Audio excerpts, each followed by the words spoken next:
it's a little different than the Thursday-Saturday game, because when you play Thursday-Saturday, like we used to all the time, then you have one day to prepare in between the games. So it's somewhat similar to that.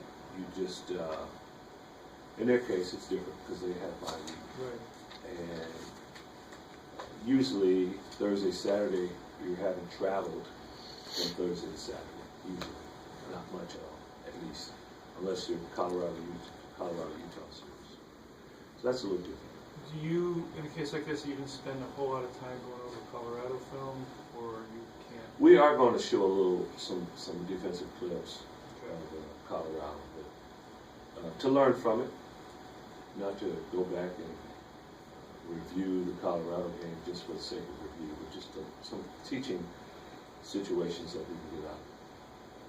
And one more on that is, we've talked about this before, that's kind of the deal if you guys are going to get the national exposure and the money from television, if you've got to put up with situations like this. Yeah, that's the exchange, and that's something us coaches begged for a long time, and now we have it. So we're all dealing with it as a league. So that's the trade-off. And I think you guys do it for the last game, but this week two teams will play on a Friday, which just seems, just odd because you just think of Fridays and basketball like that's like high school days. Yeah. Well, I believe. So just the idea of now playing games on Wednesday, Thursday, Friday, Saturday, Sunday. The main thing is just it's not a rhythm. Before, the only time it would change is if you played on Sunday instead of Saturday, Thursday, Sunday. But again, it's league-wide. Washington is not the only team that's doing this. Everyone is doing it. Coach, your players talk about just the next game in Stanford and stuff. How much are they aware of the 7 games left and almost a sense that we got to win all of our home games here and take care of business to get in? This stretch is a tough one. I think our guys are aware that, we have to play our best basketball right now. Coming in, these down the stretch, we need to play at a high level. I would say if we play our best basketball, things will take care of itself. I think that's how we have to look at it. What do you take? As opposed, if we don't do this, if we don't do that, it's doomsday, What do you take from the first game against Stanford? They're very versatile with size.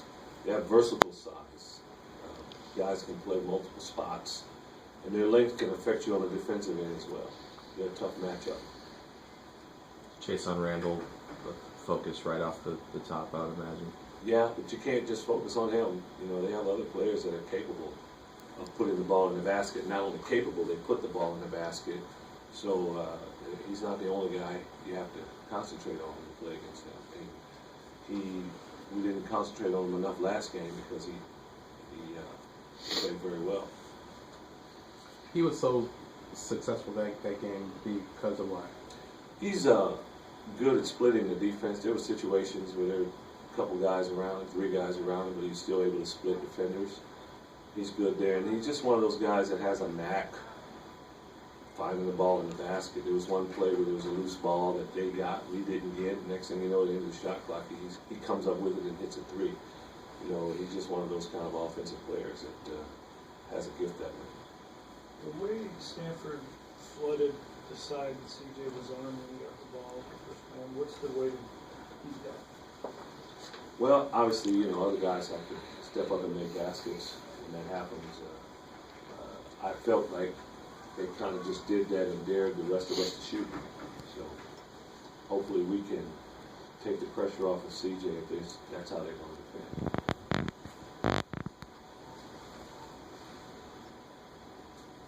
And then what are the teaching points out of Colorado that you're trying to get across?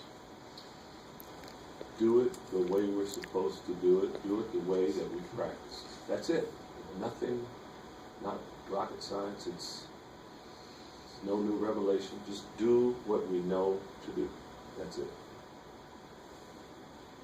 Why do you believe there's a particular reason why they don't do that when they don't do that? I think sometimes, our biggest issues have come on the road. I think that's a common denominator when you look at when we don't play as good on the defensive end. And when the ball's not going in the basket. It's been more on the road than it has at home. So is that a mental thing then? In my opinion, it is. How in midstream do you change that? We have 2 left in the Pac-12 tournament, so we'll see. We'll talk about it. We'll deal with it. Just like the comforts of home, I mean, that improves where? Just in terms of the shooting, or does it improve the defense as well? I don't know, the crowd behind you, sometimes maybe you're getting a little fatigued and they get you over the hump a little bit, I don't know.